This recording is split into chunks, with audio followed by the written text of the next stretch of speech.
Well, welcome back, absolutely everybody, to the Holler. I'm your host, as always, Jack, and in case this is your first time tuning in to our Scarlet Hollow Let's Play, well, hey, go on over to my YouTube channel and watch the rest of the playlist. You're going to be really confused if you don't, especially with this late in the game. Before I go any further, I would like to thank a couple of people very quickly before I begin. First off, this game was very generously donated by the lovely, the beautiful, the talented, the sweet, the kind, the caring Bunny. Bunny, if you're listening to this, I love you, honey. Secondly, I would like to go ahead and say that a lot more video content is probably going to be going up here on YouTube, as I recently received some new equipment and I am, in fact, recording on it. So I'm really, really hoping that all of you can get used to seeing my uploads and hearing my voice and enjoying it. And before I go any further, I would like to thank Crispy personally for purchasing the new equipment. I've had a couple of days of having to sort out the kinks, but it seems like we're good to go. So we're going to go ahead and pick right back up where we left off last time on the Holler. In case you missed it, we just got done talking to Kanika's grandmother about a very mysterious antagonist called the cat. Now, I firmly believed that it's our local preacher, but she told me the cat could be anybody. So, here we are. Sybil closes the door to the tea room, the bells of its door strangely flat in the stale air of the nearly empty general store. I think we should go check on Kanika before we do anything. She wasn't looking so hot last time we talked to her. You're not going anywhere before checking on Kanika. You make your way upstairs. You knock on Kanika's door. Mom, I really don't need any more tea. I think I'm just going to lie down for a while.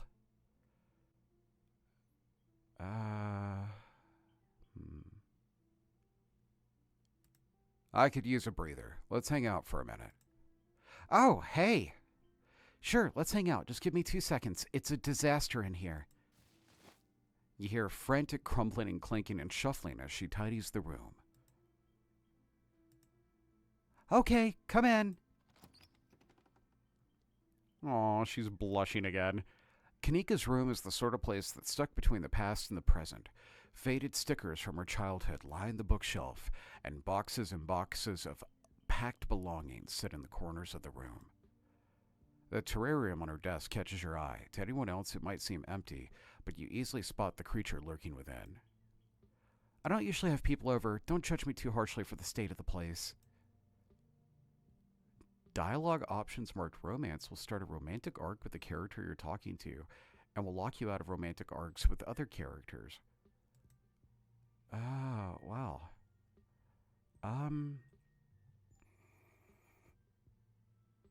Well, oh my gosh, I kind of have been flirting with her the entire time, and I think Kanika's cute, and I don't really have my eye on anybody else, so yeah, let's go for it. Let's see here. The first option seems like one I would actually say. I know we've only known each other for a couple of days, but I really care about you. I guess I just wanted to let you know. Kanika's eyes dart away as her cheeks flush. Do you really mean it? We just met. I I don't feel like I'm deeply in love with her, but I do feel like I care about her deeply. Of course I mean it. I don't mince words. She composes herself, flipping her hair confidently. Wow, can't believe I was able to win you over so fast. Guess you were just too weak to resist these feminine wiles. And now it's too late. You've fallen for me and I can reveal the dork I truly am inside. Gaze upon my anime figures and despair. Sorry, was that too confident? I'm just super nervous because I like you back. And I hope I don't mess this up because I want to get to know you better before you leave town. Let's go for the hug. You reach forward and you hold her in your arms. I love her hair. I always noticed there was a little bit of coloring there, but I didn't. Oh man, yeah, her hair looks super nice. Her body is soft against yours, and you can feel her heart beating quickly in her chest.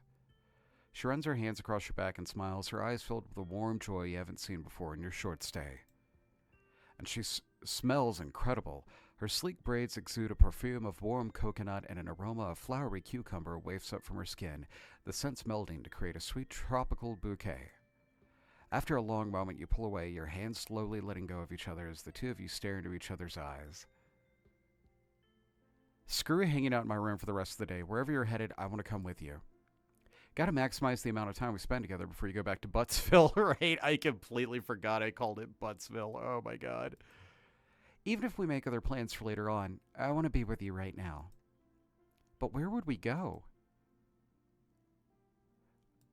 I can still feel that door in the clinic pulling at me.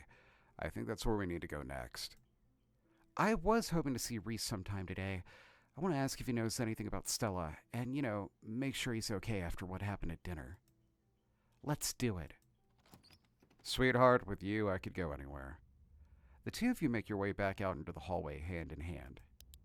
Before you make it up to the stairs, a light turns on, startling both of you. I thought you were going to get some rest, Kanika. You really should go back to bed, or this cold of yours is only going to get worse. But I still have a lot of energy. I don't feel like sitting around. I don't think I need to. Of course you do. I know you best, and you just haven't been yourself these past few days. All this running around has been a detriment to your health. Miles and I want to see you healthy. You hold this family together. You shouldn't get between a mother and a daughter. Sybil knows what's best here, and Kanika is more than capable of speaking for herself. Why are you making her confront her mother? You barely know Kanika, and yet you're trying to drive a wedge between her and her family. She doesn't actually want to go to the clinic with you. Drop it. I'm so conflicted because, I genuinely think she's a good character and she means well. And I know Kanika wants to get down to the bottom of whatever is going on in town, but we don't really got an option. You remain silent. Kanika sighs. I'm sorry, Mom. I know I've been neglecting the general store, and I let Miles run off the other day. That was so irresponsible of me. That's all right, Kanika. He could have gotten hurt, but he didn't, and it seems like you learned a valuable lesson from the experience. Now let's get you to bed. You need just another day to recover. Then you can get back to all this town mystery business. Jack, you'll be fine without her until tomorrow. My mom is right, Jack. You go on without me. See you later, okay?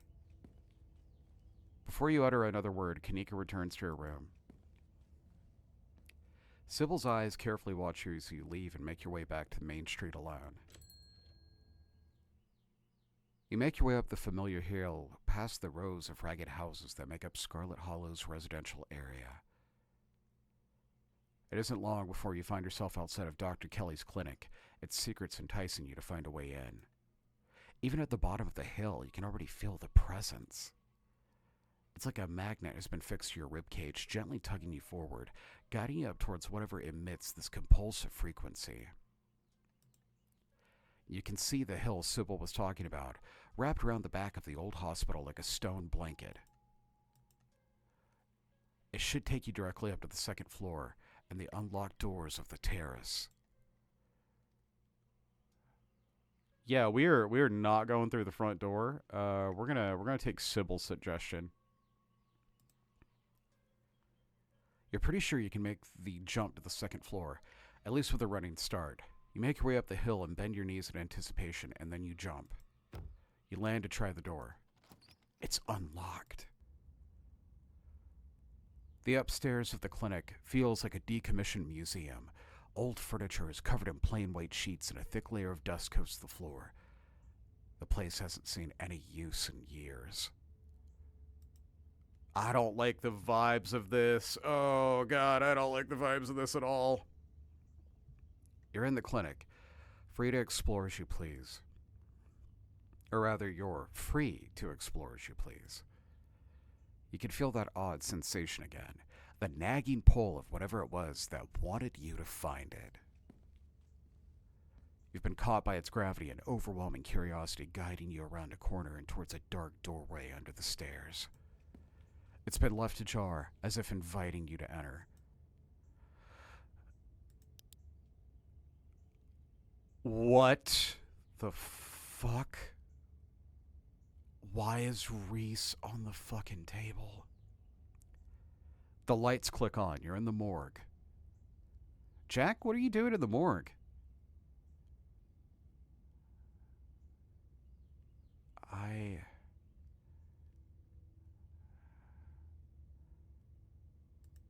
What are you doing in the morgue?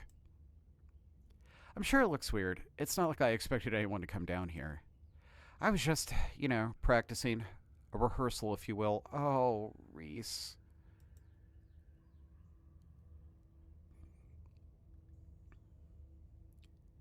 I see. Being among the dead brings you comfort. I guess. I haven't really given it a lot of thought. His words seem distant to you. The tugging is strong down here. You can almost feel yourself slipping into a trance, so your eyes wander to the back wall of the morgue. You need to see what's back there. You touch the wall. It feels disappointingly solid under your palms. Hey, are you okay?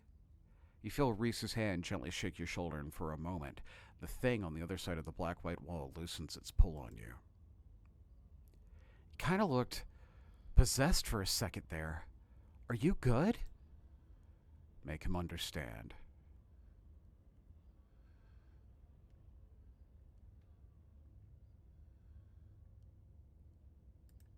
There's some kind of magic shit going on, man, but it's telling me I need to get behind that wall. Reese glances at the back wall. You're really serious, aren't you? This is probably a bad idea, but if you really need to get in there, I'm pretty sure there's an emergency axe somewhere upstairs. I just need to get the dock out of her hair. Should take 2 seconds.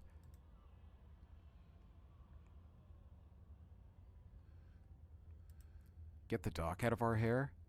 Yeah, if I say I'm sick and I need something, she'll drop whatever it is she's doing and do it for me. Surefire way to get her out of the house. And most of the time, it's true anyway. Oh, Reese.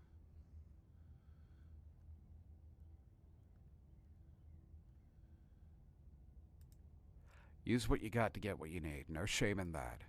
Exactly. Sounds great. Lead the way. Sweet. Be right back. He strides past you, his long legs moving swiftly. He seems excited, his usual dour demeanor replaced with an uncharacteristic pep when faced with the prospect of sneaking around and tearing down walls. You hear a soft voice filtering through the open doorway at the top of the stairs, a hoarse and sickly edge added for effect as he speaks to his mother. Hey, Mom. He coughs gently. Reese, I didn't know you were awake. I still feel like shit, but I think I can finally try to keep some juice down. Looks like we're all out, though. Really? I thought I just picked some up. I've got an errand to run on Main Street anyway. I'll go pick up some orange juice, and some ginger ale, too. That would be awesome. Sorry to ask, I know you're probably busy. It's no problem. It doesn't take long. Don't do anything too strenuous while I'm gone. Just lie in bed until I get back. Thanks, Mom. I'll take it easy. You hear her footsteps move down the hall, then the front door opening and closing. It worked! The theatric rasp has left his voice, excitement rising in its place. Come on up. We don't have long until she's back. As you step out of the morgue, you relax. The extra space between you and the carving has weakened its hold on you, and with it, your desperation to claw your way through the wall and unveil it. It's one of those emergency fire axes, so it should be pretty obvious wherever it is, though I'm not sure where she'd be keeping it. I'll show you around. Let's try the doc's office first. You make your way out the doorway of her now vacant office. I don't see an axe in here.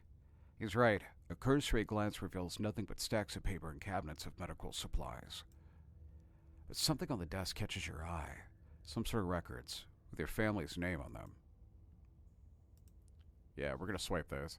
You scoop up the folder, tucking the documents in for later perusal.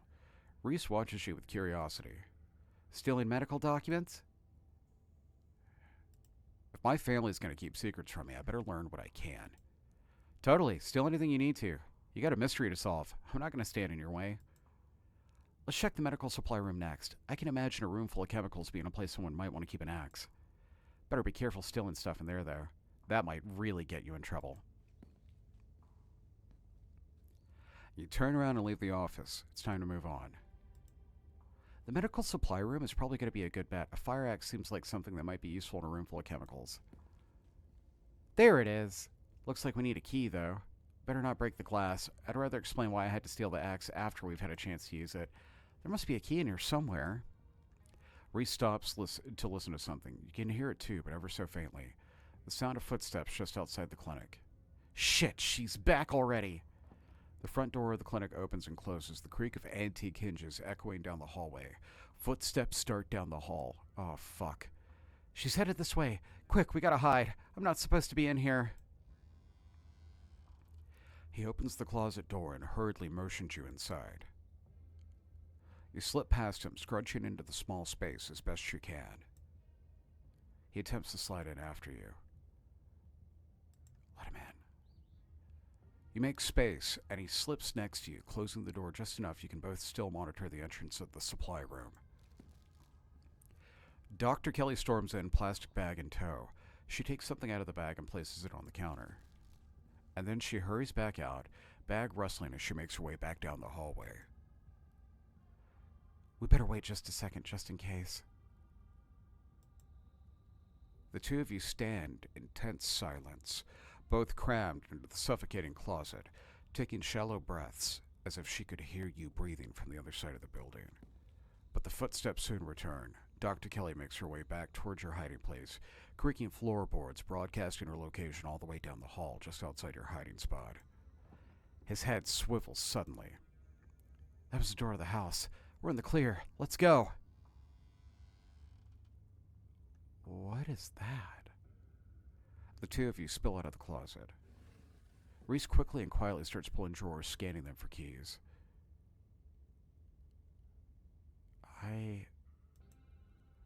The strange sprig of fuzzy fruits draw your eyes.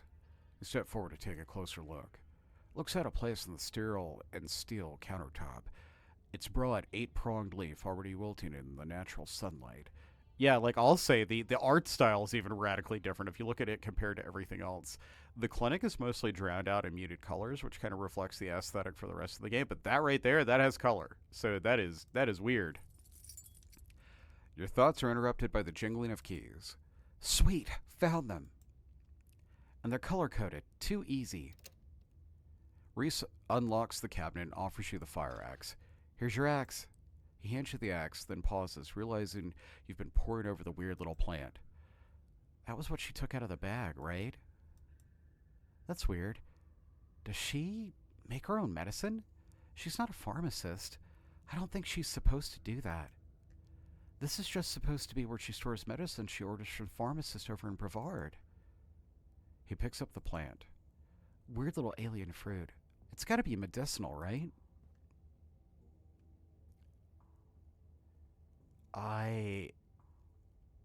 What if she's been fucking with Reese the entire time? Oh my god. Maybe she has a recipe somewhere? We have her keys. Let's see what some of these locked drawers have to hide. He starts unlocking drawers. Medical supplies, name brand meds. He pauses at the next drawer. Mysterious unlabeled notebook. This is about me. There's stuff in here from when I was like 12. It's some kind of diary or medical history or both, I guess. Oh no. What the hell is this? Something about another episode? I guess she's referring to one of my rough nights. Oh, here we go. There's some illustrations. He glances at the strange plant on the countertop. It's that. She uses that to make my medicine. Extract by boiling berries. Great, she doesn't say what the berries are or what she's extracting.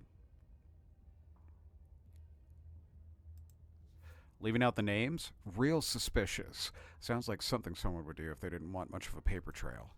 But why would... You and Reese jerk your heads to the sound of an opening door. The doctor is in. Shit, that was the door from the house. We gotta run.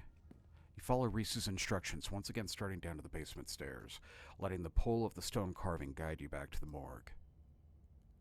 Dr. Kelly's voice filters down from above. I was right, we did already have juice. It was just in the back of the fridge. But there's no harm in having extra. What are you doing in the clinic? I thought I told you to get rest.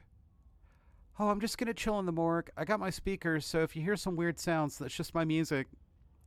I'll be sure to put in earplugs to drown out all that industrial clanging you listen to.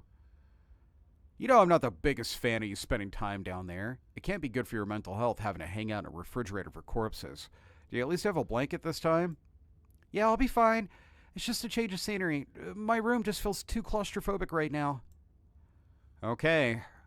I'll let you know when it's time for dinner. You hear the door close and the sound of Reese descending the stairs to join you in the fluorescent lit room below. Hey.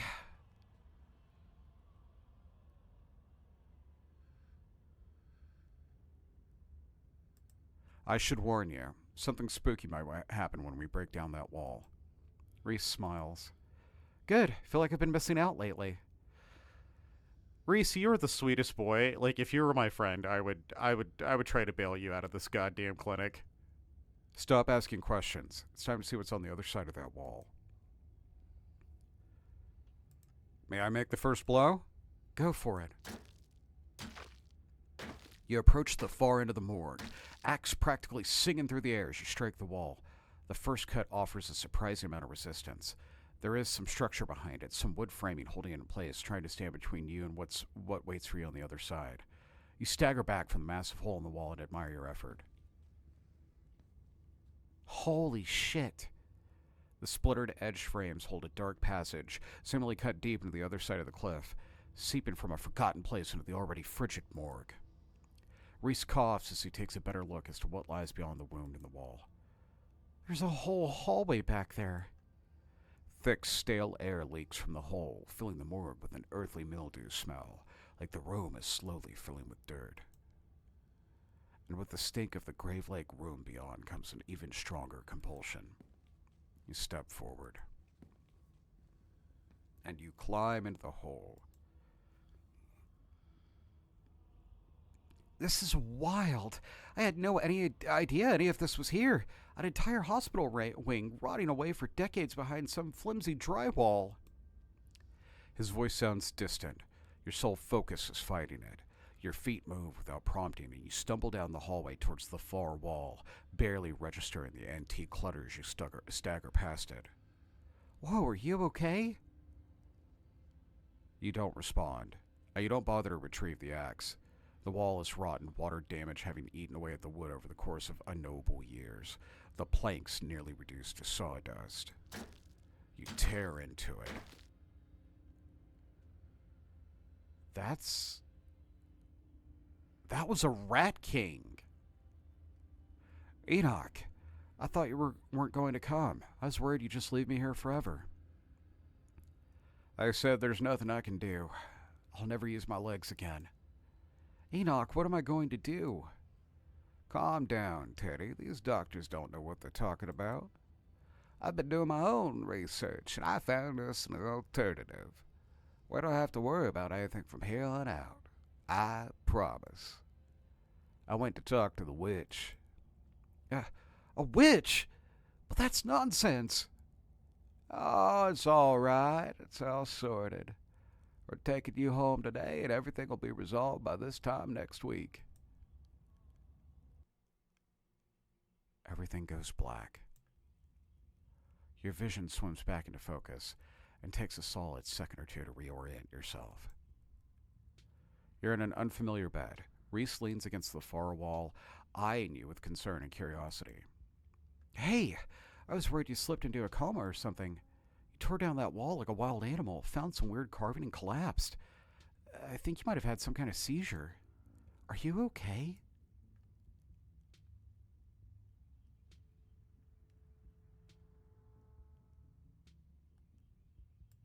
I still have those documents I swiped, right? Yeah, you should still have them on you. Sure enough, you pull out the file containing the medical documents about your family. Oh, it's nothing but death certificates. Pearl Ann died of sleep apnea, discovered by her daughter Tabitha Chrysanthemum Scarlet. No autopsy performed. Edwardine Scarlet, born April 9, 1913, died February 12, 2003, age 89, cause of death, heart failure. Signed by her granddaughter Pearland Scarlet. Pretty normal. Almost made it to 90. Died of normal old person illness. Enoch Scarlet. Born September 9th, 1887. Died August 20th, 1957. Age 69. Nice. Cause of death, fall from a cliff. This one has a coroner's report attached. Organ sustained impact injuries, lacerations to the neck and body consistent with fall from a great height. You quickly flip through a few of the other Scarlets whose names aren't as quite as familiar. Theodore Scarlet, age 28, cause of death, crushed in a mine collapse, body not recovered, signed by his brother Enoch. Died. There's no cause listed for any of these.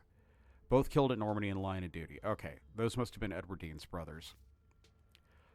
Certificate of fetal death, infant boy Andrew Charles Scarlet, delivered April 3rd, 1945, stillbirth, mother Edward Dean. Cause of death, complications during birth, no doctor present, home burial. There was no doctor present at the birth, and it's a home burial. There's some information missing there. Alexandria Scarlet, age 9, missing, presumed dead, signed by mother Edward Dean Scarlet. The owner of the doll, so she went missing. Mary Bell died age 16. Cause of death, complications during... Oh. Signed by her mother.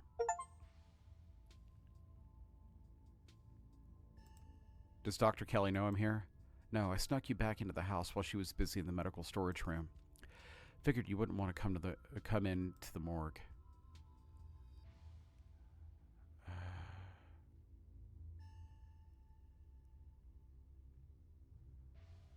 I should probably get going. Stella's still missing and the stone hair finally stopped yelling at me.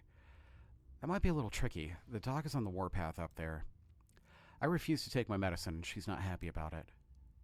But after I read this, there's no way I was going to take anything she gave me. She's been poisoning me for years. Oh my god, no. I went ahead and locked my door so she can't get down here. Now we just have to wait her out. Why would your mom poison you? I don't know. But it's all in here. She never outright says what she's doing. And the recipe she came up with to deal with my flare-ups, whenever she thinks those are, involves a weird plant that was on the counter. I managed to look up the plant she's been using to make my medicine, and the internet says it's castor bean. It's used to make ricin, a super deadly poison that causes some of my exact symptoms. The thing I can't figure out is why she's been trying to kill me slowly, or if she just likes keeping me sick enough to be dependent on her. Either way, I don't think I've ever had an illness. I think the illness was me growing up and becoming less easy to control. She sure found a cure for that.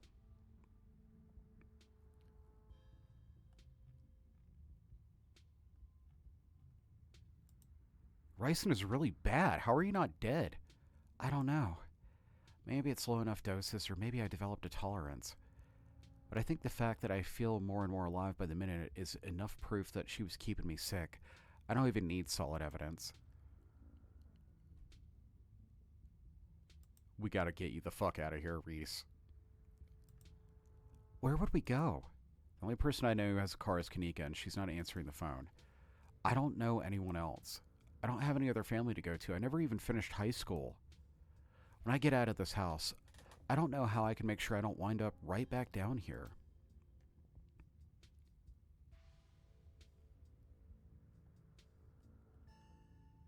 You can stay with me if you want.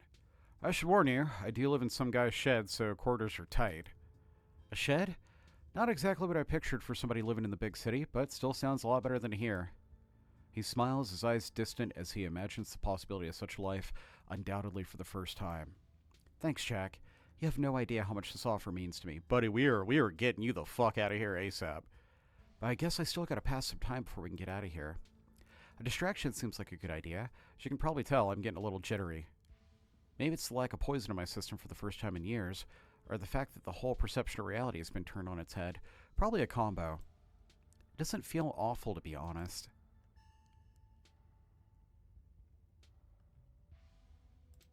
What if your mom doesn't fall asleep? You shouldn't call her my mom. As far as I'm concerned, she's forfeited that title.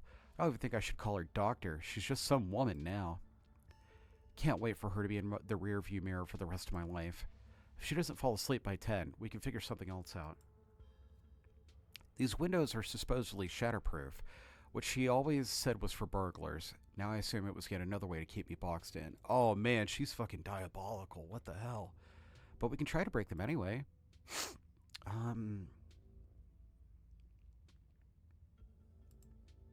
So if we got some time to kill, we could always watch a movie. I'm really into horror movies, as I'm sure you could tell, and it's been so long since I had somebody over to watch one with me. You know, I've been wanting to share Shi no Chi, Death Blood, with someone for years. Reese gets the movie set up and joins you on the bed. Let me know if it gets to be too much for you. I'm not a great judge of how other people will react to the sort of things I watch, but I definitely don't want you to feel uncomfortable.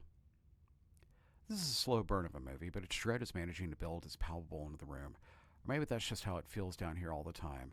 What with the grisly paintings, the lack of lighting, cinder block walls, and of course the fact that the woman currently lurking upstairs has been poisoning her son since his teens.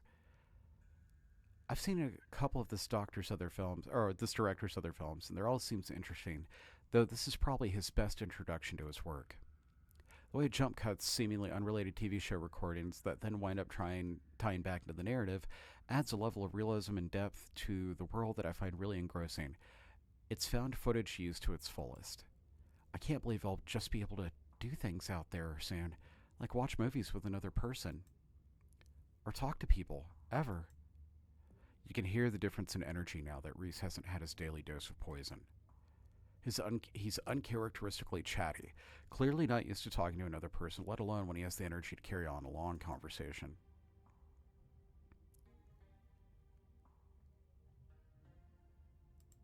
I'm glad you'll be able to have a social life, and I'm happy to be a part of it. Reese smiles to himself. Still hard to imagine, hard to believe after all these years alone, that this is going to be my reality. A man on the screen yells portents of doom to the camera, trailing off into a wordless scream. The plot is really heating up. I love that there's all these distinct sort of vignettes, little pockets of horror that affect a small number of people, and only once you start seeing how they fit together can you realize some fundamental horror about the universe. And then it sees you back. Incredible. Cosmic horror in the truest sense. Reese is becoming very animated. It's probably safe to assume he's dealing with a lot of extra adrenaline right now. What with this entire reality turning out to be a lie. But he's also talking over the movie. Reese, are you feeling okay? I'm just a little jittery. I've had a really weird day, and I think being down here is making me anxious. I'm all hopped up on adrenaline. Maybe waiting out the dock is a bad idea. The longer we wait, the more likely it is she'll figure out that we're on to her. It would be too easy for her to lock me up again and be thorough about it this time. There's a knock at the window. Jack, don't get any closer to that thing. It's time to go home. That voice. I know that voice. Is that who's been following you around? Without another word, Wayne starts pounding on the supposedly shatterproof window. Enemies upstairs, enemies outside. We're surrounded. Even if I get out of this house, I won't be safe. You won't be safe. Why did you call it that thing? Because he's some kind of monster. He wants me dead. Can't you feel that? The murderous intent is practically oozing out of him. But I'm not weak anymore. I can fight back. I don't have to cower in fear from people who want to hurt me. I can protect both of us, Jack. Okay, buddy, you're getting a little ahead of yourself. As Reese tears at his clothes, paint bubbles out from the canvases, ghoulish figures peeling themselves out from two-dimensional worlds, invading yours, crawling up the walls. Grab my hand. I'll pull you out.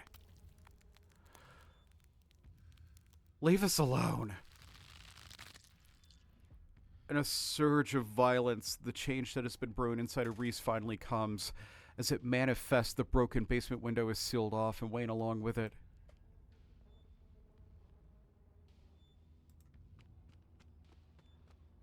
Oh, no.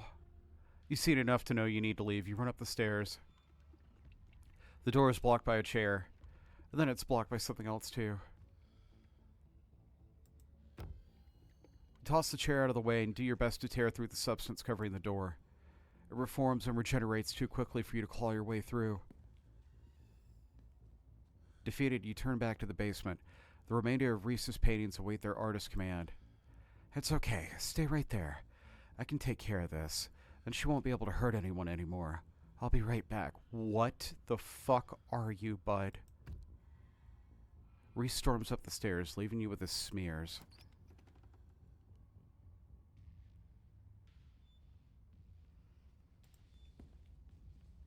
You make your way through the door that beckoned you yesterday.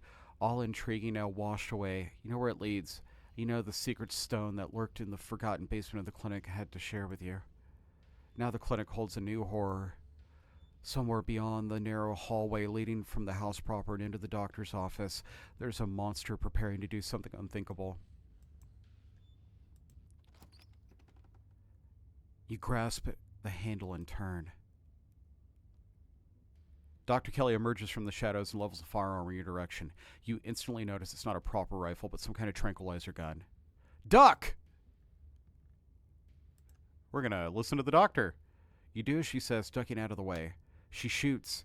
The gun isn't very loud. There's only a pop as the projectile leaves the barrel, whizzing through the air. You turn to see a dart embedded in Reese's chest. He pulls the tranquilizer dart out from between his ribs, heaving heavy breaths as the drug courses through his system. You're gonna have to try a lot harder than that. You... No. How did you... As if you could hope to stop me, you pathetic waste of flesh. Before Wayne takes another step down the stairs, paint flows out between the cracks in the wood. Reese is panic pulling in a mob of furious smears to hold his enemies in place. The artist darts away, but the smears continue their work in his absence. What the fuck is going on? Dr. Kelly makes her escape down the hallway, and Wayne is overcome, glued in place at the top of the stairs by stiffening globs of paint. Yo, we're going with Dr. Kelly. I gotta have answers. You're running forward, braving the onslaught of the smears, dodging them as best you can to see where Dr. Kelly went. The door in front of you is smothered in paint. Hey! Dr. Kelly's voice crackles out from an unseen speaker. You, Jack. I'm stuck in the safe room. I can't help you from here, but you can help both of us. What the hell is your son, ma'am? I wish I knew. He was fine until he hit puberty. Everyone said raising a teen was going to be a bitch, but they didn't know the half of it. I need you to get to the medical storage room. I'll give you further instructions when you're in there. Guess we're going to medical storage. You turn back around and head to the medical storage room. I'm here. Great, now listen to me. I need you to use the black tip key to get into the cabinet and bring me the elephant tranquilizers. It's a bottle labeled carfentanil. Bear tranquilizers clearly aren't going to cut it anymore. An intercom system, huh, Doc? Good, you should hear this. Jack, you don't have to do anything she says. I'm not going to hurt anybody else, just her. I can't trust you right now, buddy. I'm sorry. If I don't, you and I both know she's just going to shoot me full of elephant tranquilizers. Did I hear that right? And shove me back down in the basement. Maybe someplace even worse, and keep killing me every day for the rest of my miserable existence. I feel amazing right now, better than I've ever felt in my entire life. I'm not dangerous. She's just scared because she knows she has to finally pay for what she's taken from me. Okay, hey Reese. I love you to death, and I have a lot of sympathy for you. You are not yourself currently, my friend. I'm not going to let you kill someone, Reese. Why not? She wasn't afraid I might die. Does she know those tranquilizers aren't going to kill me? Does she care? Trust me, Reese. I've always been careful with your medication. I want you to live. I love you. Tell yourself whatever lies you have to, Mom. If you wanted a good relationship, you had your chance, and you decided to convince me I was dying instead of just letting me exist. Don't try to spin it like some kind of crime of passion now, that the consequences are staring you in the face. Enough. Reese cries out in pain. Ah, what the hell did you do to my shoulder? You see for the briefest instant something coming out of Wayne's sleeve. Just a flash of pale yellow, then it's gone slithering back into Wayne's clothes. I'll handle it. Try and get somewhere safe until then. The two stagger off down the hallway. Monster off! Monster off! Quick, grab the tranquilizers and head to the safe room. Yeah, we doing that shit. We're not fucking around anymore. You make your way out of medical storage room and back to the hallway where the Dr. Kelly disappeared. As you approach, Dr. Kelly heaves the door open, slowly breaking apart the massive paint, sealing it shut. Hurry, I don't think I can keep it open for long. You slip past her into the safe room. She shuts the door quickly, though one of the little smears manages to slip past her. She stomps on it, painted viscera splatters across the cement floor. Sounds like Reese and your friends are still fighting. We probably have a few minutes before he gets here.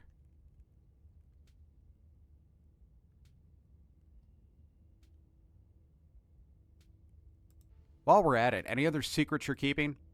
Maybe, if we both survive, I might decide to share a few more, if you don't go tattling to anybody. What's the game plan, both short and long term?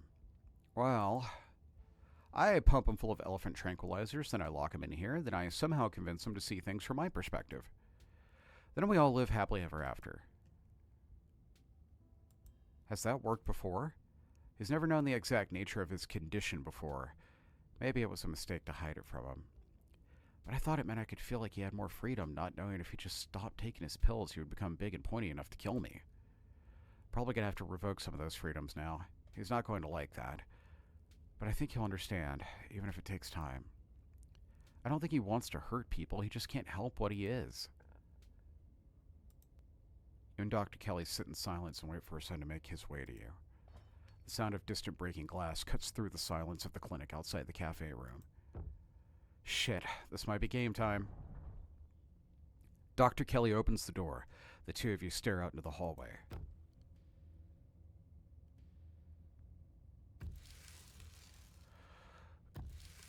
Oh, Reese. What the fuck are you, bud?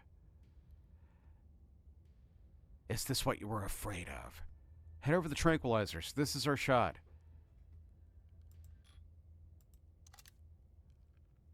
Dr. Kelly quickly loads them into her gun, leveling the barrel at her son.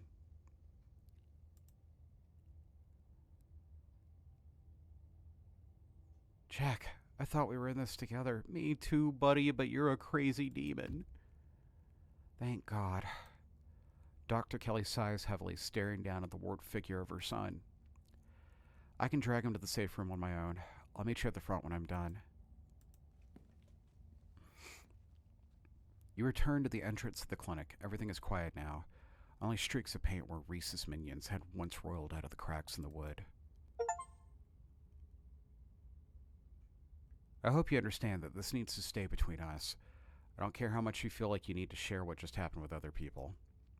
The more people know about this, the more trouble it is for me and for him.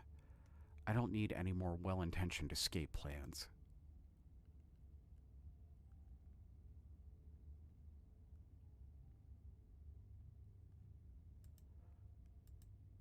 Okay, thanks for the heads up, I guess. She didn't even flinch. Like, oh god, this is such a fucked situation. I wanted to help him, but I can't let him just kill somebody. I had a feeling that he was like a vampire or something this entire time, but I didn't know he was, like, literally that. Oh my god. I'm sorry I came here. I feel like this is all my fault. I tried to get you to stay away for a reason, but what's done is done. He was bound to figure it out sooner or later. I'm just glad there was an extra pair of hands around. It could have gone a lot worse. As much as I'd love to stand around chatting, I have to get to work. Gotta clean this place up the best I can before tomorrow. You should probably get home. It's dark. I'm sure your cousin's worried about you. She is not gonna want a hug. We are just going the fuck home. You don't wait to be kicked out, heading out the door to the clinic and into the dark night beyond. The night is oddly warm compared to the chill of the day, crickets singing quietly in the sleepy little neighborhood. Everything that happened in the clinic almost feels like a dream, and now that it's over, you realize how little it meshes with your understanding of the world. It's time to go home. It's time for you to get home. He appears as if out of nowhere, clothes streaked with what at first looks like blood and gore, but you quickly realize is paint. Evidence of his altercation with Reese. I'll walk you. Thanks. I appreciate the company. Shall we? Wayne walks just ahead of you in near complete silence.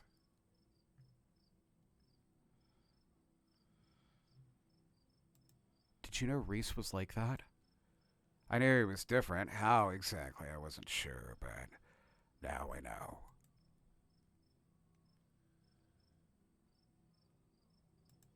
Why are you following me around? Why not Stella or Kanika or Sybil? Why not Tabitha? Because you're special. Did you notice his eyes kind of lit up when he said that?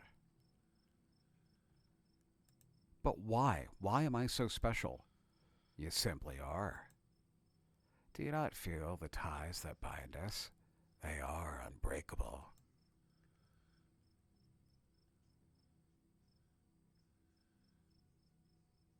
I am not going to flirt with Wayne. What the fuck? Did you do something to Stella? I didn't have to. She didn't have it in her to stand by your side. Remember that. If you find her, she won't be there if you need her.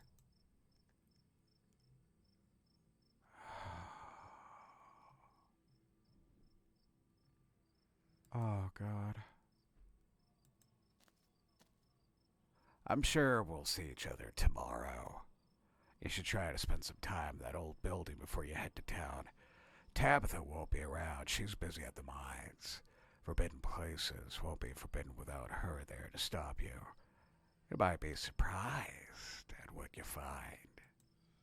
Until then, sleep well. He disappears into the underbrush.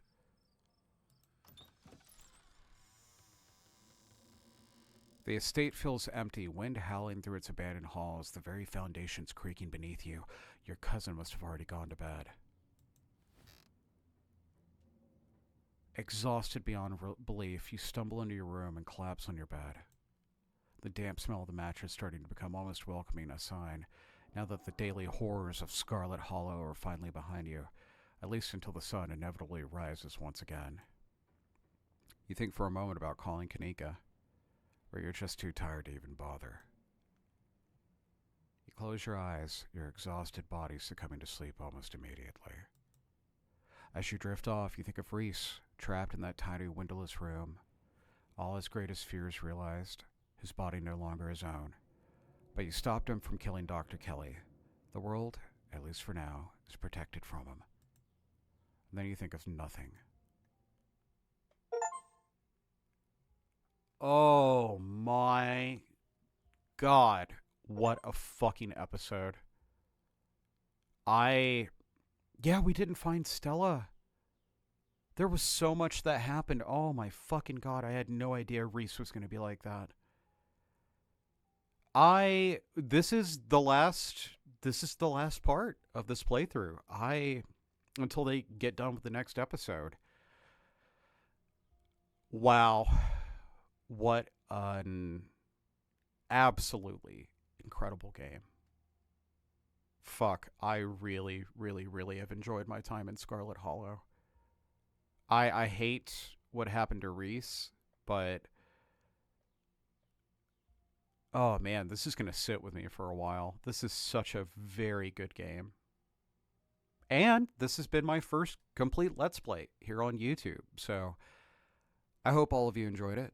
Hey, be sure to leave a comment, like, and subscribe if you enjoyed what you saw. And if nothing else, well, thank you for your viewership. This has been a hell of a ride, to be honest. And when they inevitably finish the next chapter, don't worry, we'll be right back here again. Take care, everybody. Watch out for all those ghosts and ghoulies.